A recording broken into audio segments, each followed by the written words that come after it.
Assalamualaikum warahmatullahi wabarakatuh. Perkenalkan, nama saya Alicia Putri dengan NIM 2230041. Di sini saya akan menyampaikan dari tugas ke-7 dari tugas seminar akuntansi keuangan. Teori keagenan berfokus pada hubungan antara pemilik dana dan pengelola dana, yang sering kali mengandung potensi konflik kepentingan akibat adanya informasi asimetris dan perbedaan tujuan.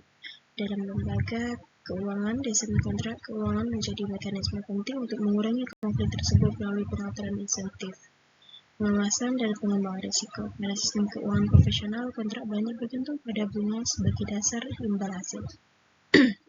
Sebaliknya, dalam lembaga keuangan Islam, prinsip-prinsip syariah seperti larangan laba, gharar, dan maisir berperan besar dalam membentuk struktur kontrak. Hal ini menciptakan perbedaan mendasar dalam cara kedua sistem mengelola hubungan keagenan dan risiko operasional. Perbedaan filosofi dan struktur kontrak inilah yang membuat kajian komparatif antara kedua sistem menjadi penting. Penelitian ini menggunakan pendekatan teoritis dengan menganalisis struktur kontrak keuangan yang digunakan dalam nasional dan lembaga keuangan Islam. Kajian dilakukan melalui studi literatur dalam terkait teori keagenan, model kontrak, serta praktik industri yang digunakan untuk meminimalkan risiko keagenan. Analisis komparatif dilakukan dengan membandingkan bagaimana kedua sistem menangani informasi asimetris, menyusun insentif, dan mengelola konflik antara prinsipal dan agen. Penelitian juga mengevaluasi efektivitas setiap jenis kontrak dalam mengurangi biaya pengawasan dalam meningkatkan keselarasan kepentingan antara pemilik modal dan pengelola dana. Dalam sistem konvensional, kontrak keuangan umumnya berbasis bunga dengan pengembalian tetap.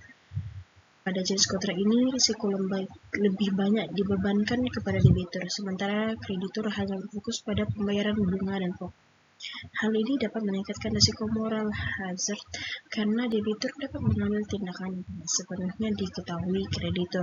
Sebaliknya, lembaga keuangan Islam menerapkan kontrak berbasis bagi hasil seperti mudharabah dan musyarakah, di mana risiko dan keuntungan dibagi sesuai kontribusi dan perjanjian. Kontrak ini secara teoritis lebih mampu menyelaraskan kepentingan prinsipal dan agen karena kedua pihak memiliki insentif yang sejalan untuk memastikan keberhasilan usaha. Namun, kontrak bagi hasil memerlukan tingkat transparansi dan pengawasan yang lebih tinggi.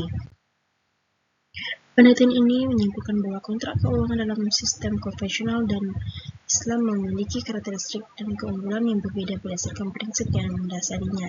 Sistem konvensional menawarkan struktur kontrak yang lebih sederhana dan mudah dimonitor, tetapi memiliki risiko modal hazard yang relatif lebih tinggi karena pemisah risiko antara kreditur dan debitur.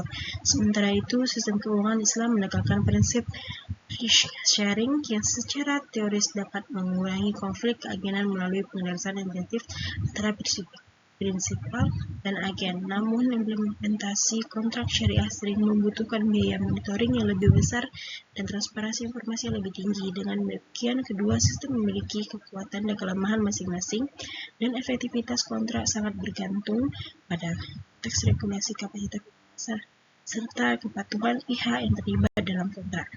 Terima kasih. Assalamualaikum warahmatullahi wabarakatuh.